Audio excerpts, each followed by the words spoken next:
Welcome to the Yogalebrity podcast. Today, my guest is Amber, and she is going to be telling us about how she became a yoga teacher. She'll tell us her origin story and the struggles that she went through to get where she is now. I'm super excited to have her on the podcast today because she has made some major changes in her life at not being 20 years old, but having a successful business and then making a massive change, not just changing her business, but changing where she lived and changing everything in life. And so I'm super excited because I think her story is going to be very inspirational for everyone. Let's get into it. Welcome, Amber, to the podcast. Hello, I can't believe I'm actually here talking to you.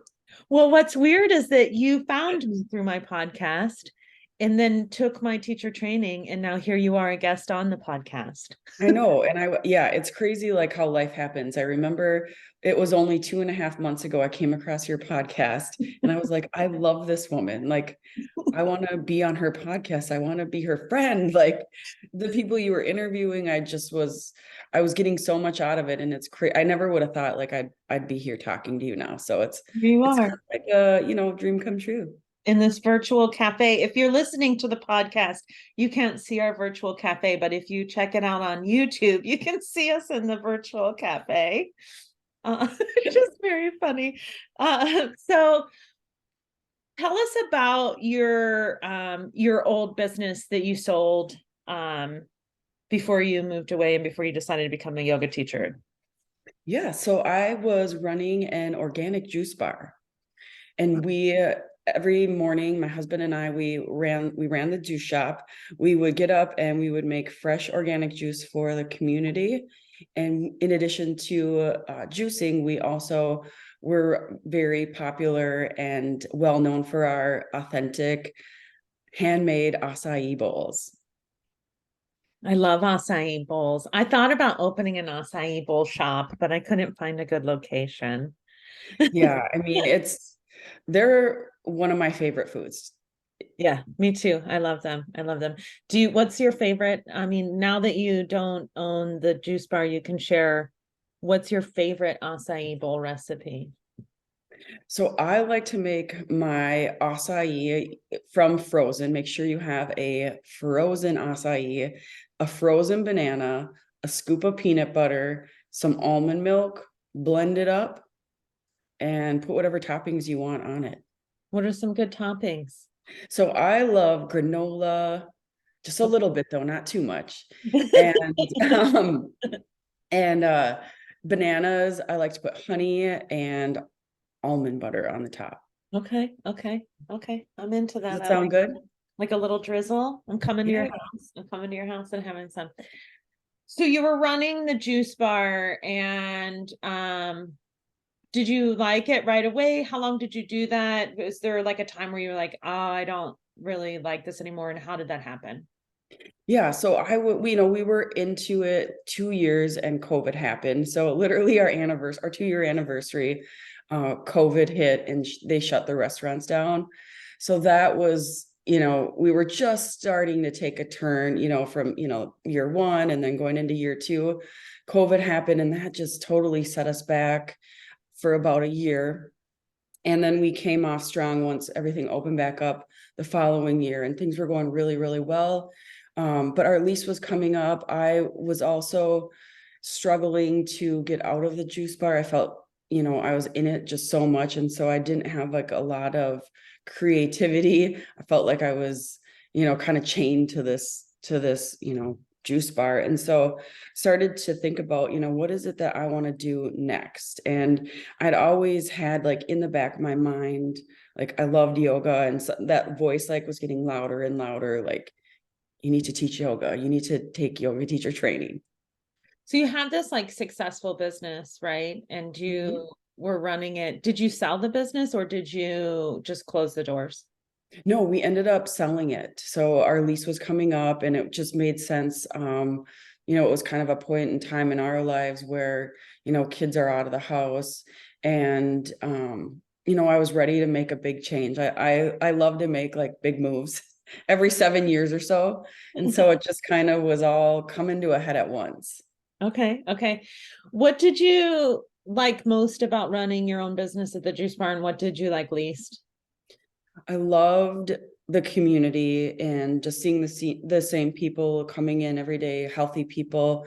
Um, and people just appreciated us because we were 100%, we were the only 100% organic juice bar in town. So, our costs were really high. And so, we were just so grateful that people would come and support us.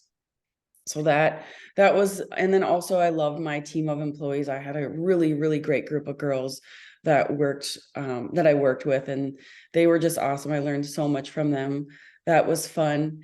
The least favorite, I think, was just being in, I had gone from, I was working in corporate. And so I was used to having 5 weeks of vacation a year, having every weekend off. And I was just at the point where I couldn't get out of the juice bar to take a vacation or, to just drop for the weekend and go somewhere. Yeah. And so that was really where I was like, okay, something's not aligning here. And that's when I started to look into, what is the next phase of my life? That's how I felt about owning the studio too, was that it was just like I was just owning this studio and I never could do anything. I could never go anywhere. And I always felt like punished. Like I remember like I was like I went to present in California or in Hawaii at Wanderlust Festival, and Mhm. I landed in Hawaii and there was a phone call that somebody flushed a tampon down the toilet again. And we needed to get the plumber. And I was like, I'm just trying to be in Hawaii, you Mhm. know? And my Yep. assistant's like, can I pay for this plumber? Yeah.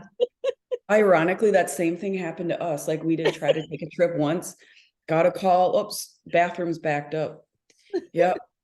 It's like another $200 literally down the toilet. Please don't flush your tampons at a business. Or, get a cup, maybe a cup.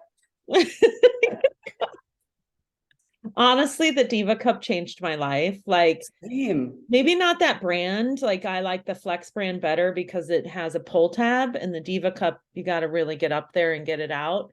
But Mhm. something I wish I knew when I was younger was that, like, Yes.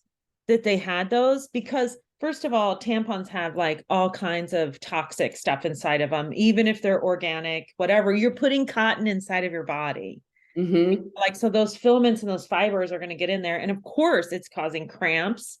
It's causing you to feel like painful and bloated. The cup doesn't do that. It just like holds it in the cup.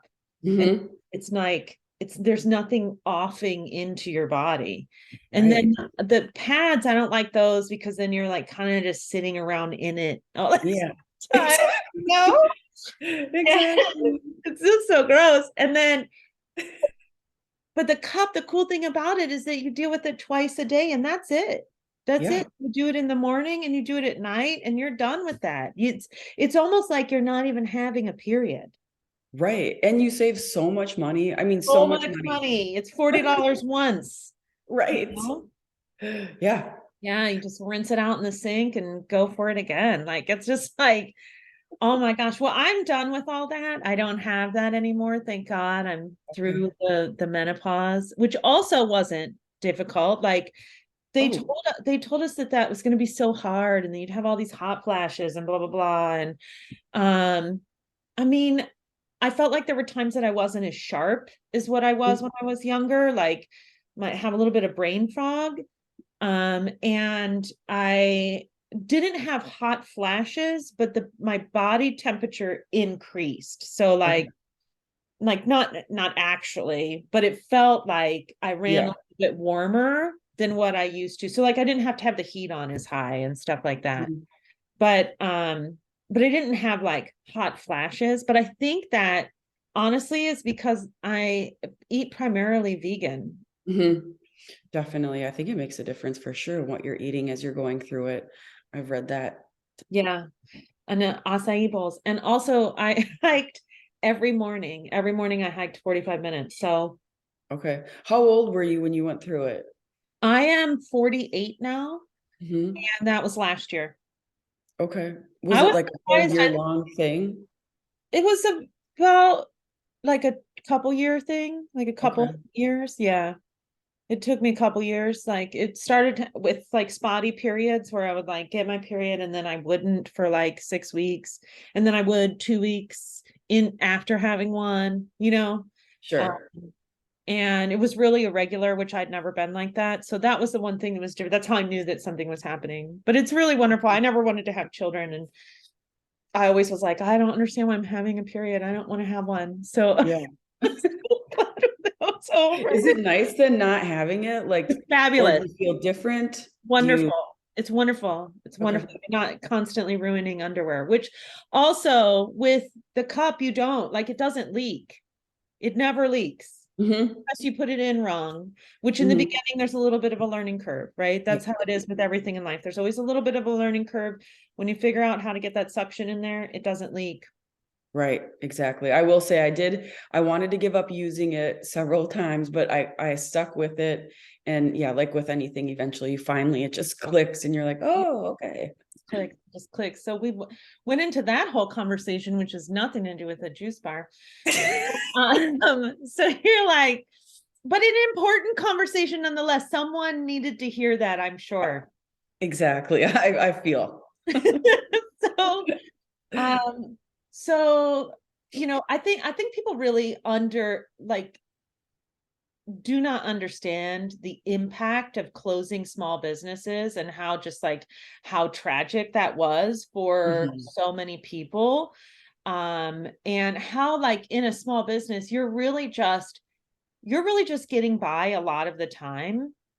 And I had sold the yoga studio just before all that happened, thank God.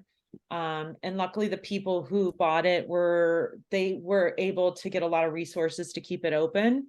Mhm. Um, Good.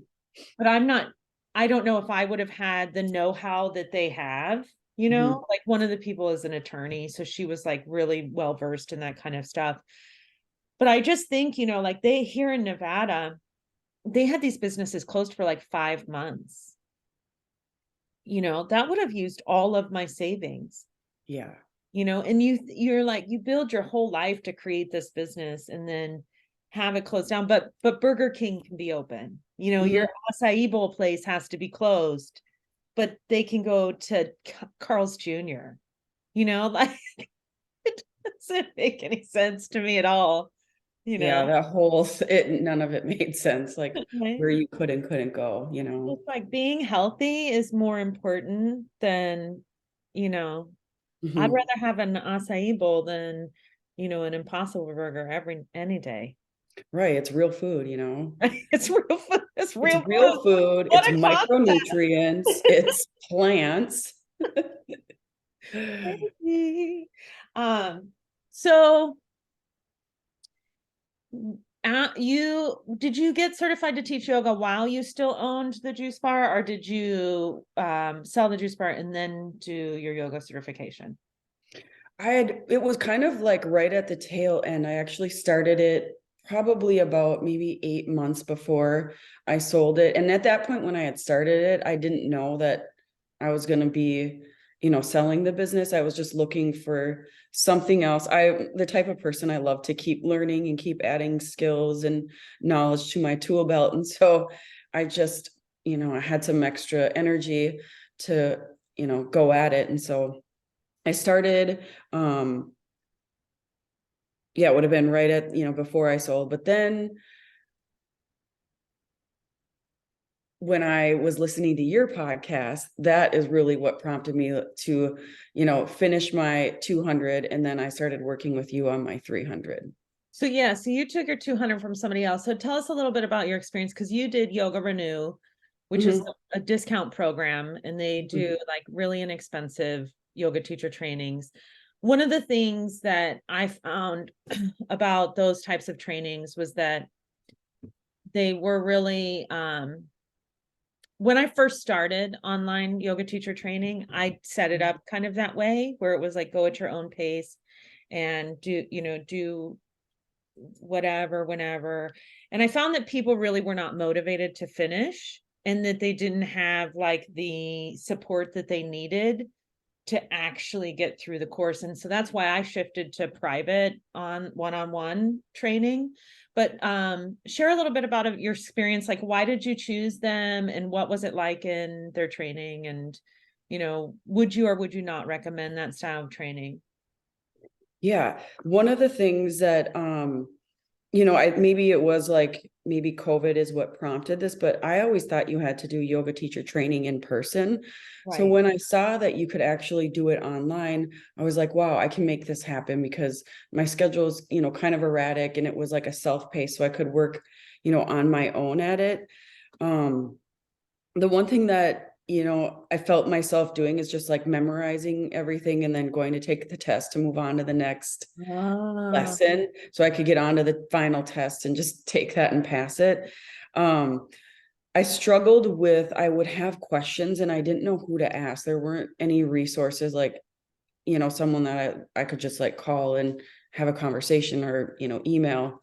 So that part of it, and so when I was done, I felt like I felt like I didn't have enough that I needed to go start teaching yoga. So that's what prompted me to, I was going to hire you just as like a coach to help me get my business going. And then when I realized I could do the 300-hour with you and also get that coaching at the same time, I was like, wow, this is like amazing. right. And then we talk a lot, actually. We were just messaging this morning about not using Wix. Yeah. When I saw that, I was like, don't use Wix, dear God, no. That's why I asked you. I'm like, self-hosted WordPress. We can talk about that the next time we meet. We can definitely talk about, get you on track with that because it's pretty easy to do. And blogging is a great way to make money. It like everything else that we have done and I have done, it's work, right? Everything's work. You just decide like what is it that you want to work on, and what Mhm. I think like people look at online, like working online and teaching online, and they think like that they have to do it all. And what I've realized is that you kind of have to choose, right? So like you're on Instagram. What's your Instagram handle? Yeah, the real Amber Marie. Right. So you've primarily been working on Instagram and honing in your skills on being Insta famous. And and you're doing really well. You're having like a really great growth rate, success rate on Instagram, even though you didn't realize it. And that I think that's a thing too. Like like Amber's growing at like 6% on Instagram, which is huge. But we look at the number and we're like, oh, I have 500 followers. I don't have thousands yet, and but having like on Instagram, anything bigger than a 1% growth rate is astronomical. Like it's so difficult to grow on Instagram now because it's such an established platform. So Mhm. anytime somebody's growing more than 1%. So that's why when I told my friend Lissa, who truly is Instagram famous, she has like 135,000 followers, that you had a 6% growth rate. She was like, oh my gosh, this is amazing. And so when I saw that too, I was like, whoa, put my 4.4% to shame. Like, I wasn't trying to. I love it though. I think it's great. I'm so like, it makes me so happy to see you really doing well on there. And even if you don't realize just quite yet how well you're doing, like I can see like that you're really blowing up on there. And that makes me feel good because I'm like, oh, what I'm doing is actually working, Mhm. It's really helping somebody. And I think for me, like I look back and for years, I started my online journey like 5 years ago, and I started with blogging because I was like, okay, people say they can make a lot of money on blogs. I'm going to do a blog. Mhm. But I realized right away that it's a lot of work. And because I, at that time, felt really burned out from the yoga studio, I didn't really want to do work. And so I didn't. And so I have a couple of blog posts that rank on Google. And I think now, like, wow, if I would have just written one a month or one a Sure. week, like Okay. imagine how much affiliate money I could be making now. But I didn't do that. I just Mhm. wrote 5 blog posts, Right. so like everything just takes work. But now like my focus entirely is like TikTok is my first one. So I make like 90 TikTok videos a month, you know. You like 90 Instagram reels a month. I You're doing mean, it, right? yeah. That's 3 times 30 is 90. I never did the calculations. You're putting in the work. Yeah. It shows. So when you put in the work, it like shows. And I think that that's really the difference between taking these teacher trainings that are work at your own pace and you don't have anybody to touch base. And I've looked at their program. I purchased their program. I looked through it. And it's not a bad program. Like they give good information. There's a lot in there, but I just find that people need the personal touch. They need someone to say you're on the right track because you can't know. Like if I didn't tell you how freaking amazing it was to have a 6% growth rate on Instagram, you would have still been like, well, I'm still under 500 followers. So I'm not doing well. But it's like, Totally. it takes time to grow. And then the more you grow, the more you grow. So like I grow anywhere in between 20 and 100 followers a day, right? But I'm at 10,000 followers on Instagram, right? And then when I get to 25,000, I'll grow at a different rate. But the other thing is that it ebbs and flows. So there's times when you're growing more and times when you're growing less. Like Lissa was telling me that oftentimes she has negative days where more people unfollow her than follow her. And that, and people don't follow you forever too. Like they'll unfollow and refollow and, depending on what their goals are, their lives are, like, and people aren't thinking about us. Like, I know Right. you're thinking about us. So I'm like, what videos can I make today? But nobody really cares what I'm doing, Right. Yeah. So, I really care though. But Yeah. And also too, I think, back to it, like some of those, like, it's good, maybe some of those like least lesser expensive programs if you're not like really super committed to it. But I feel like with anything, you get what you pay for. And when you really invest like in yourself, like you're going to get that back tenfold. right. A little bit of coffee. I totally agree. We're at a coffee shop here Yeah. we're in the virtual coffee shop. So I have lemon water or lemon juice and spring water. I'm having coffee. It's organic. Awesome. Well, it is still morning where you are. It is. Yeah, it is. It's 11:03, so it's not too morningish. Um, so if you could impart any like wisdom on people, what would be the things that you want people to really know about your journey from moving away from the juice bar and then moving into this whole new thing of teaching yoga full time? I would say that it's more about the journey than it is the end goal. And, in life, like nothing is ever going to be, always great. Like we have to have the lows so that we appreciate the joys. And so I just feel like, you really have to kind of like ride the wave. Yeah. Yeah. I think that's really helpful because I think we get so focused on how can I like it's not happening fast enough. I'm not making enough money. I don't have the results, right? And we forget that the whole journey part of it, the process of learning all the different things is really the joyful part. The end part is actually death, right? The end part is the end of our life. Like, why are we all just rushing to get there? Like, why not Right. just enjoy everything along the way, the learning process of figuring out how to get to the next step? Um, yeah, I love that. That's really insightful. Yeah. So you got your 200 hour and then you signed up for my 300 hour. And how has your journey been through the 300 hour and how has your goals changed? And what are you really trying to offer to the world? Well, my experience so far has been awesome. I mean, I feel like, I said I went through the 200 hours and I didn't feel prepared at all. And your program has really held me accountable. It's, there's no excuses. It's like, get it done. Like, you just got to get it done. Cause I know that, you're going to be there, next week waiting for that video. I know your videos are getting so good.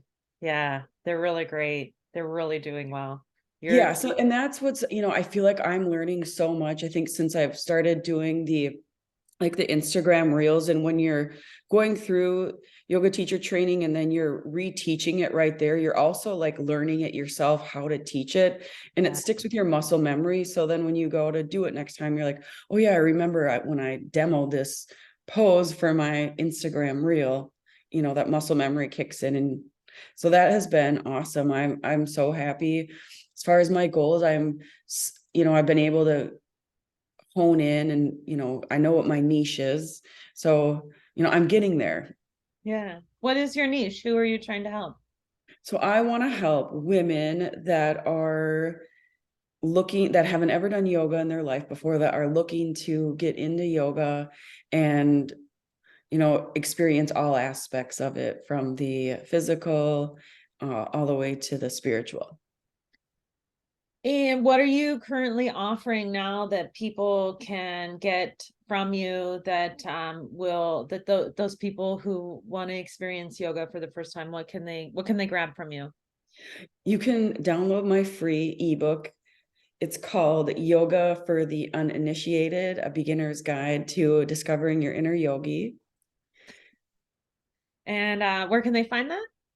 And they can find that at if you follow me on Instagram, The Real Amber Marie, if you click on the link in my bio, it's there. It's also at sociotap.com / Amber Thielen. And what about your YouTube? My YouTube is Amber Thielen 7450 on YouTube. And what do you share on YouTube?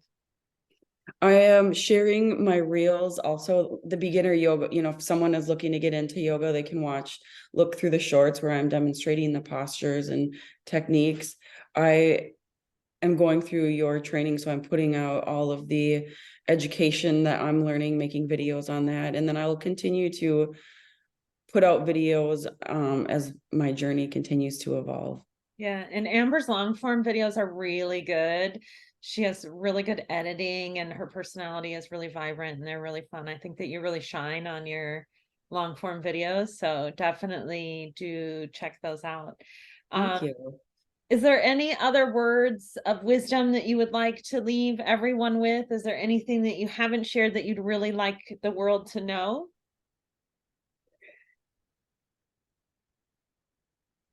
That if you can think of something that you want to do or dream it, you actually can make it happen. Manifesting is real, and I just encourage you to chase your dreams.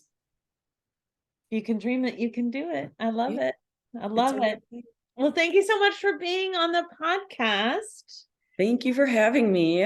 It's an honor. Definitely. It's an awesome.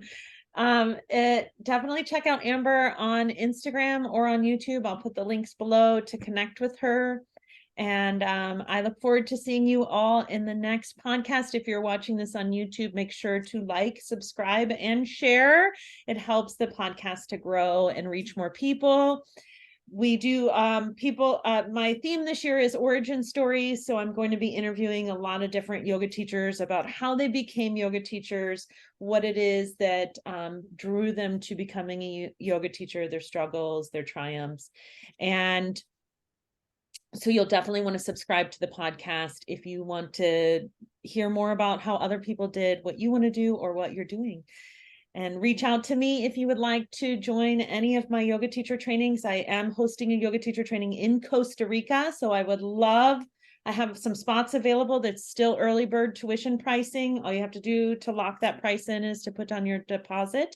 The link to that information will be below. So I would love to see you in Costa Rica or virtually. I do a 200-hour and a 300-hour online yoga teacher training, as well as virtual coaching on Zoom. So you can join me here at this virtual cafe and and do yoga teacher training. I would love that. Thank you so much for being a guest, Amber. I appreciate you. Thank you. Namaste. Namaste. Okay, cool. We finished. 30.